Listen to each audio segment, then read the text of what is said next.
This is the 8th video of one-way concrete slabs.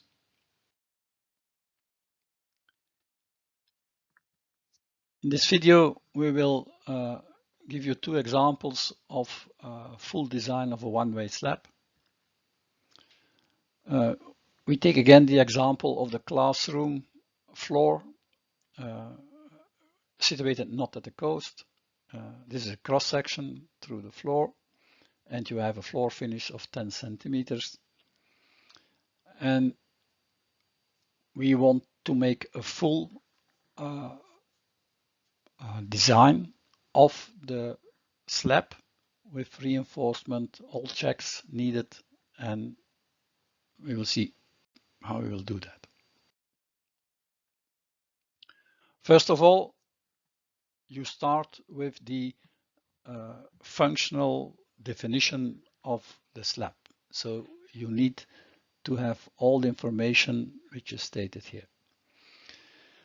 What we know is that it is a floor on the second level of a classroom in non-coastal area, normal quality control on the concrete cover, so there is nothing special about that. The rebar diameter, we make an assumption, this is because of the concrete cover.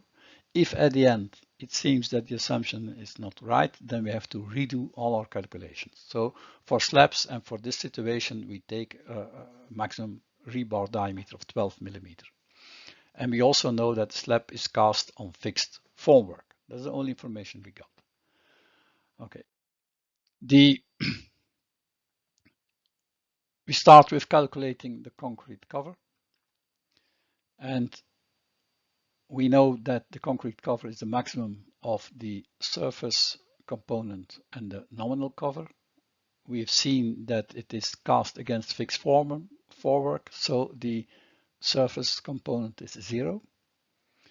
The minimum required concrete cover is the maximum of 3 elements, and C min B minus B of C min B.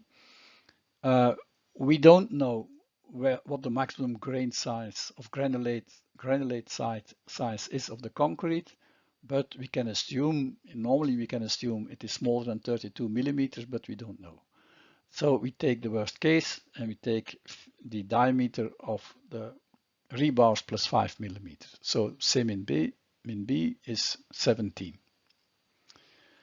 Then we have to calculate the minimum required durability, concrete cover for durability. We go to the table 4.4 and in Eurocode 2 part 1.1.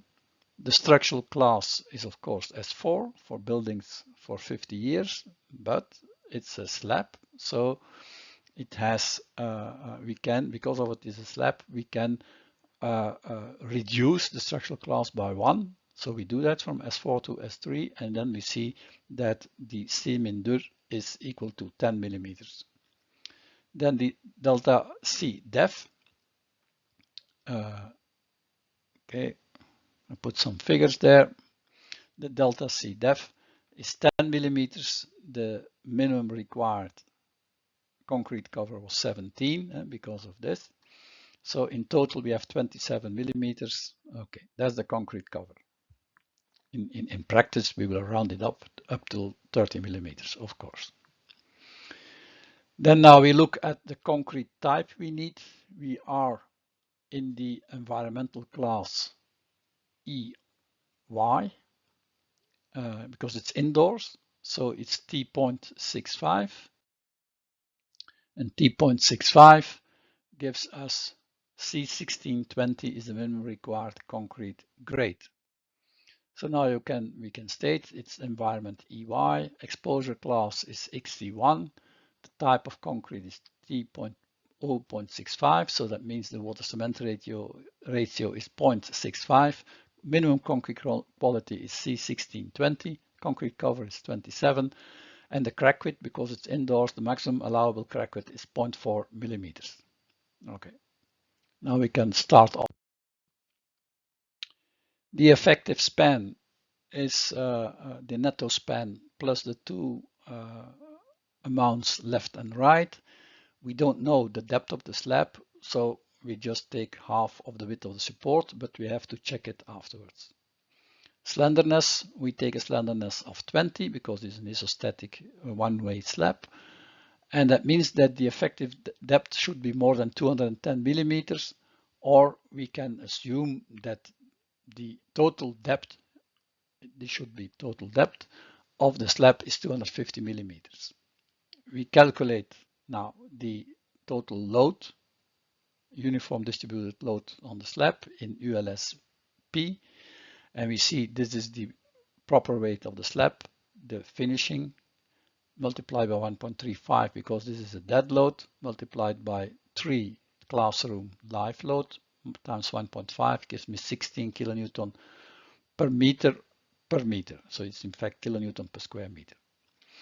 The bending moment is then 35.6 kilonewton meter per meter, and we have chosen to use an optimum depth. It means optimum use of materials, of the strain of the materials.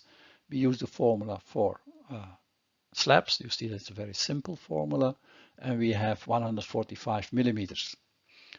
Functionality, the nominal concrete cover we just calculated is 27 millimeters. That means the total depth is 145 plus 27 plus half of the diameter of the rebar 12, and we have 180 millimeters. Now we have to look again. We recalculate the effective span because of the depth of the slab that we have now established at 0.18 meter. So the effective span is now 4.16. The permanent load on the slab was 6.8 and the mobile load 3.0. Now we will calculate all the uniform distributed loads according to their limit states. In the ultimate limit state persistent, it is the ponderation coefficients of 1.35 and 1.5. We have 13.668 kilonewton per square meter. Bending moment, the corresponding bending moment is 29.6 kilonewton meter per meter. And in the serviceability limit state, the factors are 1. Then we have uniform distributed load of 9.8 and a bending moment of 21.2. In SLSQ, the psi factor is 0.3, psi2 factor. Then we have 7.7 as uniform distributed load and bending moment of 16.7. In SLSF, we have a psi1 factor of 0.5, so the load is 8.3 and the bending moment 17.95. We will make a simplified estimate of the maximum deflection for an uncracked section. The deflection is calculated in the serviceability limit state quasi-permanent with a creep coefficient of 2. The creep coefficient is not known for this exercise, but the mean value is 2. We use the elastic formula for a beam on two sides supported, simply supported. The load in SLSQ, we just calculated it the previous slide, is 7.7. The effective length is 4.16. The second moment of area is this figure, and the modulus of elasticity of concrete, we will take into account the creep effect, so it will be the mean modulus of elasticity divided by 1 plus phi, which is the creep coefficient, and we have 9,536 megapascal. And the total deflection is then 6.5 millimeters, or it will give you the limit is 70 millimeters, which is the span divided by 250. So this will be all right. The deflection is okay. We will now calculate the reinforcement. In ultimate limit state, we had the bending moment of 29.6. The lever arm, the effective depth is equal to 180, which is the total depth of the slab minus the concrete cover minus the diameter divided by 2. I took 10 just as an estimate, and it's 148 millimeters. Calculate the reduced bending moment, which is 0.149. With the concrete tables, I calculate the reinforcement and it gives me a total of a diameter 10 at 150 millimeters spacing. I got a little reserve on that, but this is a nice reinforcement. The bottom reinforcement for the sagging bending moments is now the maximum of the calculated reinforcement for the bending moments or the minimum reinforcement. We will just arrive at those figures just for a moment. Top reinforcement is the same, and then the secondary reinforcement, it is also the same. We'll just come back to that. Minimum reinforcement for crack control is 137 square millimeters. That's where the 137 is coming from. It's the minimum reinforcement for crack control. We have the minimum reinforcement for brittle failure, which is 192. So this is the 192 coming from.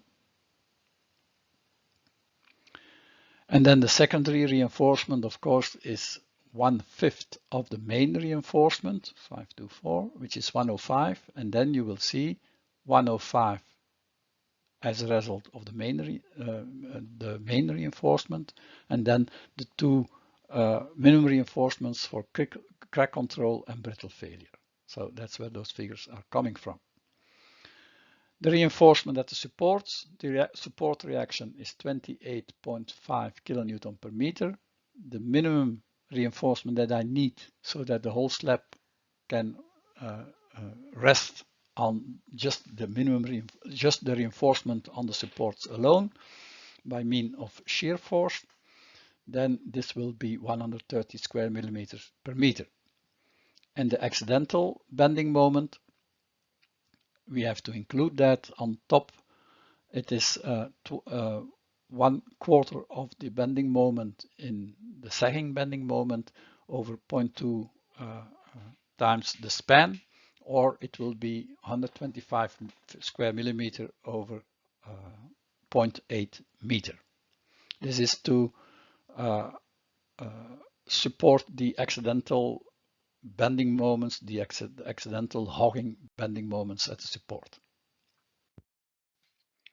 For each limit state, we can now calculate the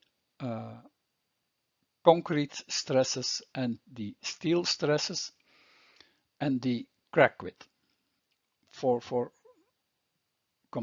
To be complete, I also mentioned the value of the modulus of elasticity. Now, for how this calculation is done is exactly the same as for beams, so I can just refer to the playlist Concrete Beams 2022, where crack width and stresses are explained how to calculate. And we see in our case that in the characteristic SLS characteristic, normally we don't calculate crack width in SLSK, so forget about that. The concrete compression stress is 10.4 megapascal, but the allowable stress is 9.6. So you see that the concrete stress is not okay. The steel stress is 293, so that's small enough, no problem, because we can go to 400 megapascal. In SLSF, we do the same calculation, and you see that also in SLSF, in frequent, the concrete compressive stress is not okay. The steel stress, it's good. And then in SLSQ, we see that the crack width is 0.14, so which is it's good because it's smaller than 0.4, so there's no problem at all. The concrete compressive stress and the steel tensile stress is also fine, no problem at all. But overall, we see that we have a problem in compressive stress in SLS K and F. This is something that it is commonly not checked because it's so simple, but it can happen that this is not right. And this is because the concrete grade C16 is too low. We should increase the we should increase the concrete grade, and using C1620 always leads to problems like this. So don't use C1620 for slabs. Rather start with C2025 and then it will be fine. And the conclusion is that the depth of the slab is 180 millimeters with a main bottom reinforcement of diameter 10 at 150 center to center, and the main top reinforcement is diameter 8 at 250 millimeters center to center. And the main secondary reinforcement, top and bottom, is diameter 8, also at center to center 250, which is in fact the minimum reinforcement. So you see that this slab has in all directions minimum reinforcement. Only for the sagging bending moment in one direction, the main direction, you have a diameter 10 at 150 millimeters.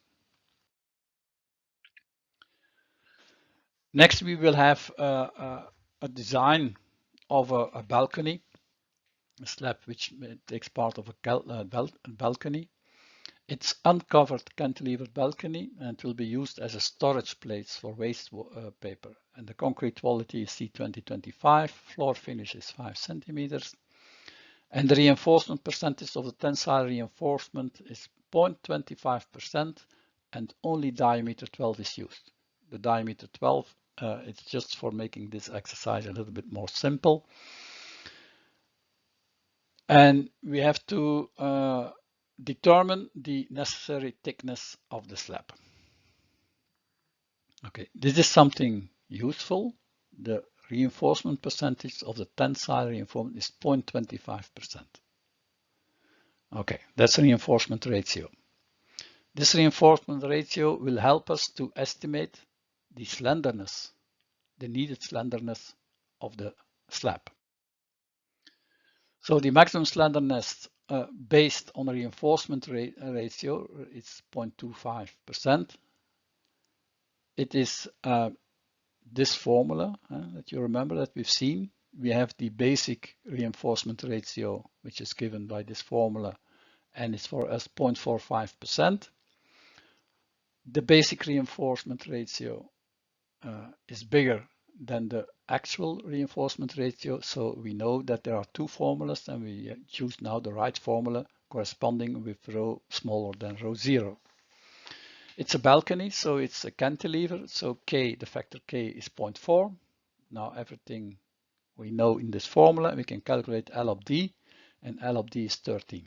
So the slenderness that we need is L of D is 13. The effective length of the cantilever is 3,850 millimeters, but take care, we don't know H, so be careful with that.